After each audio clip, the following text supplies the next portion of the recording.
ಜವಾಹರ್ಲಾಲ್ ನೆಹರೂರವರು ಪ್ರಜಾಪ್ರಭುತ್ವದಲ್ಲಿ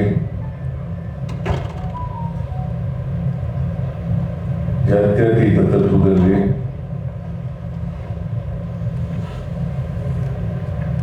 ದೇಶದ ಅಭಿವೃದ್ಧಿ ಬಗ್ಗೆ ಅಪಾರವಾದಂಥ ನಂಬಿಕೆಯನ್ನ ಬದ್ಧತೆಯನ್ನ ಇಟ್ಕೊಂಡಿದ್ದರು.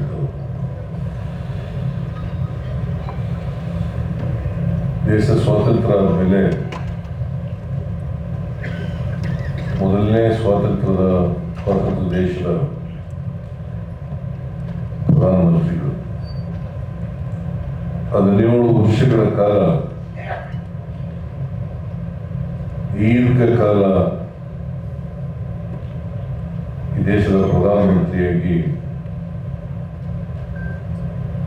ದೇಶವನ್ನ ಸಮಾಜವನ್ನ ಕಟ್ಟತಕ್ಕಂಥ ಕೆಲಸವನ್ನು ಮಾಡಿ ನಮಗೆ ಸ್ವಾತಂತ್ರ್ಯ ಬಂದಾಗ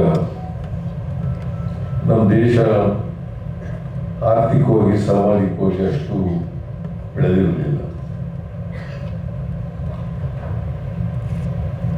ಬಡತನ ಇತ್ತು, ನಿರುದ್ಯೋಗ ಇತ್ತು, ಅನಕ್ಷರತೆ ಇತ್ತು.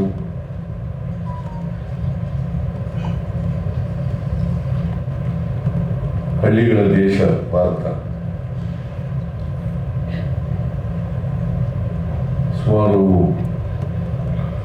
5 ಲಕ್ಷ ಹಳ್ಳಿಗಳಿದ್ದಾವೆ ಭಾರತದಲ್ಲಿ. ಸ್ವಾತಂತ್ರ್ಯ ಬಂದಾಗ 80% ಹಳ್ಳಿಗಳಲ್ಲಿ ಜನ ವಾಸ ಮಾಡ್ತಾರೆ.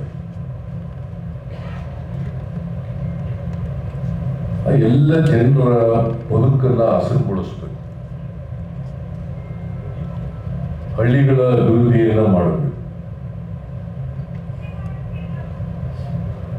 ಹಳ್ಳಿಗಳ ಅಭಿವೃದ್ಧಿ ಆಗದೇನೆ ದೇಶ ಉದ್ಧಾರ ಆಗಲಿಕ್ಕೆ ಸಾಧ್ಯ ಇಲ್ಲ.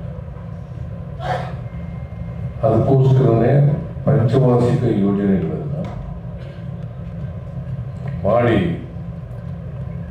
ಆ ಮೂಲಕ ದೇಶವನ್ನು ಅಭಿವೃದ್ಧಿಗೊಳಿಸಬೇಕು. ಜವಾಹರ್ಲಾಲ್ ನೆಹರೂರವರು